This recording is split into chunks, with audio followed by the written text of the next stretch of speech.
ಆತ್ಮೀಯ ಕನ್ನಡ ಪಿಕ್ಚರ್ ವೀಕ್ಷಕರಿಗೆ ನಮಸ್ಕಾರ. ನಾನು ಪ್ರವೀಣೇಕ್ ಅಂತ.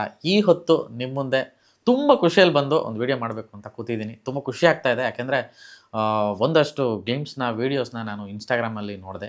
ಅದೇನಪ್ಪ ಅಂತಂದರೆ, ನಿಮಗೆಲ್ಲ ಗೊತ್ತಿರೋ ಹಾಗೆ ಈಗ ಎ.ಐ. ಕಾಲ, ಎ.ಐ. ದುನಿಯಾದಲ್ಲಿ ನಾವೆಲ್ಲ ಇದ್ದೀವಿ. ಎ.ಐ. ತುಂಬ ದೊಡ್ಡ ಹೆಜ್ಜೆ ಇಡುವತ್ತ ಸಾಗ್ತಾ ಇದೆ. ಸೊ ಎಲ್ಲಿ ನೋಡಿದ್ರೂ ಎ.ಐ. ವಿಷಯಗಳು ಚರ್ಚೆ ಆಗ್ತಿದೆ.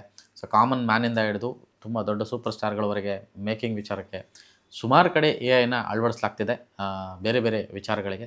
ಸೊ ಚಿತ್ರರಂಗದ ವಿಚಾರದಲ್ಲಿ ನಾವು ಅಂದ್ಕೊಂಡಿರೋದನ್ನು, ನಮಗೆ ಆಗದೇ ಇರೋದನ್ನು ತೋರಿಸುವಂಥದ್ದೇ ಸಿನಿಮಾ. So AI. ಕೂಡ ಆ ಒಂದು ವಿಚಾರದಲ್ಲಿ ನಮ್ಮ ಸಿನಿಮಾದಲ್ಲಿ ಆಗದೇ ಇರುವಂಥದ್ದನ್ನು ಈ ಥರ ಇದ್ದರೆ ಹೇಗಿರುತ್ತೆ ಅನ್ನೋ ಒಂದು ವಿಚಾರನ ಎ.ಐ. ಮೂಲಕ ಇಲ್ಲೊಬ್ಬ ಕಲಾವಿದ ತುಂಬ ಅದ್ಭುತವಾಗಿ ಅದನ್ನು ಪ್ರಸ್ತುತಪಡಿಸಿದ್ದಾರೆ. ಅದನ್ನು ನೋಡಿ ಭಾಳ ಖುಷಿಯಾಯಿತು. ಆ ಆ ಕಲಾವಿದನ ಬಗ್ಗೆ ಅಥವಾ ಆ ಒಂದು ತಂತ್ರಜ್ಞನ ಬಗ್ಗೆ ಹೇಳಬೇಕು ಅಂತ ಅನ್ನಿಸ್ತು. ಜೊತೆಗೆ ಈ ಒಂದು ಕಂಟೆಂಟ್ ಬಗ್ಗೆ ಮಾತಾಡಬೇಕು ಅನ್ನಿಸ್ತು. ಯಾಕೆಂದರೆ ನಮಗೆಲ್ಲ ಒಳಗಿರುವಂಥ ಅಭಿಲಾಷೆ ಅದು. ಸಾಕಷ್ಟು ಕನ್ನಡ ಸಿನಿಮಾ ಪ್ರೇಮಿಗಳಿಗೆ ಇರುವಂಥ ಅಭಿಲಾಷೆ ಅದು. ಈ ಥರ ಇದ್ದರೆ ಹೇಗಿರುತ್ತೆ, ಇವ್ರ ಕಾಂಬಿನೇಷನ್ ಸಿನಿಮಾ ಬಂದರೆ ಹೇಗಿರುತ್ತೆ, ಈ ಸಿನಿಮಾನ ಈ ಸ್ಟಾರ್ಗಳಿಬ್ಬರು ರೀಮೇಕ್ ಮಾಡಿದ್ರೆ ಅಥವಾ ಮತ್ತೆ ಮರುಸೃಷ್ಟಿಸಿದ್ರೆ ಹೇಗಿರುತ್ತೆ, ಸೊ ಈ ಈ ಕಾ ಈ ಎಲ್ಲ ಆರ್ಟಿಸ್ಟ್ಗಳು ಸೇರಿ ಈ ಥರದೊಂದು ಸಿನಿಮಾ ಮಾಡಿದ್ರೆ ಹೇಗಿರುತ್ತೆ, ಈ ಥರದ್ದು ಆ್ಯಂಡ್ ನಮ್ಮ ಲೆಜೆಂಡ್ಸು ಲೆಗಸಿನ ಇಂಡಸ್ಟ್ರಿನ ಇಷ್ಟು ಎತ್ತರಕ್ಕೆ ಕೊಂಡೊಯ್ದಂತಹ ಆ ಒಂದು ಆ ಶಕ್ತಿಗಳು ಎಲ್ಲ ಸೇರಿಕೊಂಡು ಮತ್ತೆ ಒಂದು ಸಿನಿಮಾ ಮಾಡಿದ್ರೆ ಹೇಗಿರುತ್ತೆ, ಈ ರೀತಿಯಾಗಿ ನಾನಾ ಯೋಚನೆಗಳು ಸಿನಿಪ್ರಿಯರಿಗೆ, ಸಿನಿಮಾ ನೋಡ್ಕೊಂಡು ಬಂದಿರೋಂಥವ್ರಿಗೆ, ಸಿನಿಮಾದೊಳಗಿರೋಂಥವ್ರಿಗೆ, ಸಿನಿಮಾದ ಸುತ್ತು ಇರುವಂತಹ ಅಷ್ಟೂ ಮನಸ್ಸುಗಳಿಗೂ, ಎಸ್ಪೆಷಲಿ ಅಪ್ಪಟ ಕನ್ನಡ ಸಿನಿಮಾ ಪ್ರೇಮಿಗಳಿಗೆ ಅದು ಪ್ರತಿ ಸಲ ಅನ್ನಿಸ್ತಾ ಇರುತ್ತೆ. ಯಾವುದೋ ಒಂದು ಕೆಟ್ಟ ಸಿನಿಮಾ ನೋಡಿದಾಗಲೂ ಅನ್ನಿಸ್ತಾ ಇರುತ್ತೆ, ಯಾವುದೋ ಒಂದು ಒಳ್ಳೆ ಸಿನಿಮಾ ನೋಡಿದಾಗಲೂ ಅನ್ನಿಸ್ತಾ ಇರುತ್ತೆ. ಕೆಟ್ಟ ಸಿನಿಮಾ ನೋಡಿದಾಗ ಅಯ್ಯೋ ಇವ್ರು ಇದ್ದಿದ್ರೆ ಇವ್ರು ಮಾಡಿದರೆ ಚೆನ್ನಾಗಿರೋದು ಅಂತ ಅನ್ಸುತ್ತೆ. ಒಳ್ಳೆ ಸಿನಿಮಾ ನೋಡಿದಾಗ ಅಯ್ಯೋ ಇವ್ರು ಇದ್ದು ಮಾಡಿದರೆ ಇನ್ನೇಗಿರೋದು ಅಂತ ಅನಿಸುತ್ತೆ. ಸೊ ಈ ರೀತಿಯಾದಂತಹ ಆಲೋಚನೆಗಳು, ಕಲ್ಪನೆಗಳು ನಮಗೆ ಬರ್ತಾನೆ ಇರುತ್ತೆ. ಅಂತಹ ಒಂದು ಕಲ್ಪನೆಯನ್ನು ಎ.ಐ. ಮೂಲಕ ಇಲ್ಲೊಬ್ಬ ಕಲಾವಿದ ಅದ್ಭುತವಾಗಿ ಸೃಷ್ಟಿಸಿದ್ದಾರೆ. ಸೊ ಅವ್ರ ಬಗ್ಗೆ ಹೇಳ್ತೀನಿ. ಅವ್ರ ಬಗ್ಗೆ ಹೇಳ್ತಾ ಈ ಪಕ್ಕದ ವಿಂಡೋದಲ್ಲಿ ಅವ್ರ ಇನ್‌ಸ್ಟಾಗ್ರಾಮ್ ಪೇಜು ಇದು ಕೂಡ ಸ್ಕ್ರಾಲ್ ಆಗ್ತಿರುತ್ತೆ. ನೀವು ನೋಡ್ಬೋದು, ಅಥವಾ ನನ್ನ ಮಾತಿನ ಮೇಲೆ ಅದು ಓವರ್‌ಲ್ಯಾಪ್ ಕೂಡ ಮಾಡಕ್ಕೆ ಹೇಳಿದ್ದೀನಿ. ಅದನ್ನು ನೀವು ನೋಡ್ಬೋದು. ಹೆಸರೇನಪ್ಪ ಅಂದರೆ ಸಿದ್ಧಾರ್ಥ್ ಎಡಿಟ್ಸ್ 38 ಅಂತ ಇನ್‌ಸ್ಟಾಗ್ರಾಮ್ ಪೇಜ್ ಅದು. ನಾನು ಸುಮಾರು ಒಂದು 3-4 ದಿನದಿಂದ ನೋಡ್ತಾ ಇದ್ದೆ. ಅದನ್ನು ಗಮನಿಸಿ ಇದು ತುಂಬ ಇಂಟ್ರೆಸ್ಟಿಂಗ್ ಆಗಿದೆಯಲ್ಲ, ಇದು ಈ ಥರ ಮಾಡಿದ್ರೆ ಹೇಗಿರುತ್ತೆ ಅಂತ ಅನ್ನಿಸ್ತಾ ಇತ್ತು. ಸೊ ಅದ್ರ ಬಗ್ಗೆ ಹೇಳಬೇಕು, ನೀವು ಅದನ್ನು ನೋಡಲಿ ಅನ್ನೋ ಒಂದು ನನ್ನ ಅಭಿಪ್ರಾಯ. ಆ್ಯಂಡ್ ತುಂಬ ಖುಷಿ ಆಗ್ತಾ ಇದ್ದಾರೆ. ಅಂದರೆ ಅಣ್ಣವ್ರನ್ನ, ಶಂಕರ್ನಾಗ್ ಅವ್ರನ್ನ, ವಿಷ್ಣುದಾದಾನ, ರೆಬೆಲ್ ಸ್ಟಾರ್‌ನ ಆ್ಯಂಡ್ ಅಪ್ಪು ಸರ್‌ನ, ಸುಮಾರು ನಾವು ಚಿರಂಜೀವಿ ಸರ್ಜಾ, ಸುಮಾರು ಜನ ಕಳ್ಕೊಂಡಿದ್ದೀವಿ ನಾವು ಈ ಚಿತ್ರರಂಗದಲ್ಲಿ. ತುಂಬ ದೊಡ್ಡ ದೊಡ್ಡ ಲೆಜೆಂಡ್ಸು ಅವ್ರದ್ದೇ ಆದಂಥ ವೇನಲ್ಲಿ ತುಂಬ ನೆನಪುಗಳನ್ನು, ತುಂಬ ಕಂಟೆಂಟ್ಗಳನ್ನು, ತುಂಬ ಸಿನಿಮಾಗಳ ಮೂಲಕ ನಮ್ಮೊಳಗೆ ಸೇರ್ಕೊಂಡ್ಬಿಟ್ಟಿದ್ದಾರೆ ಅವರು, ಬೆರೆತು ಬಿಟ್ಟಿದ್ದಾರೆ. ಕಾಲಕ್ಕೂ ಅವ್ರು ಯಾವಾಗಲೂ ಎವರ್‌ಗ್ರೀನ್ ಆಗಿ ನಮ್ಮ ಜೊತೆಗೆ ಇರ್ತಾರೆ.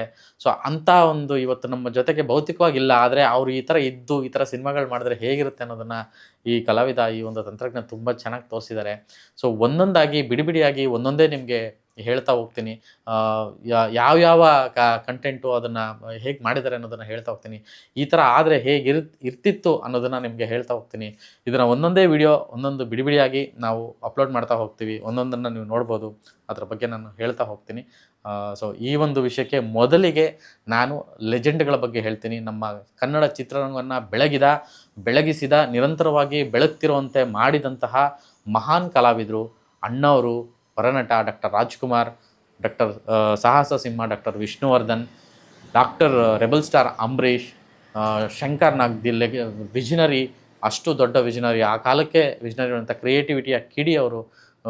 ಹಾಗೆಯೇ power star Puneeth Rajkumar, Karnataka Ratna, Chiranjeevi Sarja. So ಹೀಗೆ ನಮ್ಮ ಒಟ್ಟಿಗೆ ಇಲ್ಲದೇ ಇರೋವಂಥ ಒಂದಷ್ಟು ಕಲಾವಿದರನ್ನ ಇಟ್ಕೊಂಡು, ಆ ದೊಡ್ಡ ಕಲಾವಿದರನ್ನ ಇಟ್ಕೊಂಡು ಒಂದು ಮನೆಯಂತೆ, ಒಂದು ಕೂಡು ಕುಟುಂಬದಂತೆ, ಒಂದು ಪಿಕ್ನಿಕ್ ಹೋಗೋ ರೀತಿ ಆಗಿರ್ಬೋದು, ಅವರೊಂದು ಹಳ್ಳಿಯಲ್ಲಿ ಬೆರೆತ್ಕೊಂಡು ಒಂದು ಕಾಫಿ ಶಾಪಲ್ಲಿ ಕಾಫಿ ಕುಡಿತಾ ಇರೋದಾರು ಆಗಿರ್ಬೋದು, ಒಂದು ಕಾರ್ಯಕ್ರಮದಲ್ಲಿ ಭಾಗಿಯಾಗಿರ್ಬೋದು, ಆ ಒಂದು ಗೇಮ್ಸ್‌ನ ಆಡಿಸ್ತಾ ಇರೋಂಥದ್ದು. ಈಗಿನ ಕಲಾವಿದರು ಯಶು, ಸುದೀಪು, ದರ್ಶನ್ನು, ಹಾಗೆ ಶಿವಣ್ಣ, ಇವಾಗ ಯಾರ್ಯಾರು ಇದ್ದಾರೆ ಇವ್ರನ್ನೆಲ್ಲ ಸೇರಿಸ್ಕೊಂಡು ಅವ್ರು ಏನೋ ಒಂದು ಆ್ಯಕ್ಟಿವಿಟಿ ಮಾಡ್ತಿರೋವಂಥದ್ದು, ಈ ರೀತಿಯಾದಂಥ ಒಂದಷ್ಟು ಗ್ಲಿಮ್ಸನ್ನು ಅಲ್ಲಿ ಬಿಟ್ಟಿದ್ದಾರೆ. ಸೊ ಅದ್ರ ಜೊತೆಗೆ ಒಂದಷ್ಟು ಗೆಸ್ಟ್‌ನ ಮಾಡಿದ್ದಾರೆ. ಸೊ ಹಳ್ಳಿಯಲ್ಲಿ ಒಂದಷ್ಟು ಸ್ಟಾರ್‌ಗಳೆಲ್ಲ ನಡ್ಕೊಂಡು ಬರ್ತಿರೋದು ನೋಡಿ, ಈ ಥರ ಸಿನಿಮಾ ಮಾಡಿದ್ರೆ ಹೇಗಿರುತ್ತೆ, ಇದು ಯಾವ ಸಿನಿಮಾ ಹೇಳಿ ನೋಡೋಣ, ಇದಕ್ಕೊಂದು ಟೈಟಲ್ ಕೊಡ್ಬೋದು ಅಂತೆಲ್ಲ ಹಾಕಿದ್ದಾರೆ. ಸೊ ಅದು ಭಾಳ ಖುಷಿ ಆಯಿತು. ಅದೆಲ್ಲದಕ್ಕಿಂತ ಹೆಚ್ಚಾಗಿ ಒಂದು ವಿಷಯ ಏನಪ್ಪ ಅಂತಂದರೆ, ರೀಸೆಂಟ್ಲಿ ದರ್ಶನ್ ಅವರು ನಮ್ಮ ಜೊತೆಗಿಲ್ಲ. ಅವರು ಸೊ ಕೋರ್ಟ್ ಆದೇಶದಂತೆ ಅವರು ನಿಮಗೆಲ್ಲ ಗೊತ್ತಿರೋ ಹಾಗೆ ಜೈಲಲ್ಲಿದ್ದಾರೆ.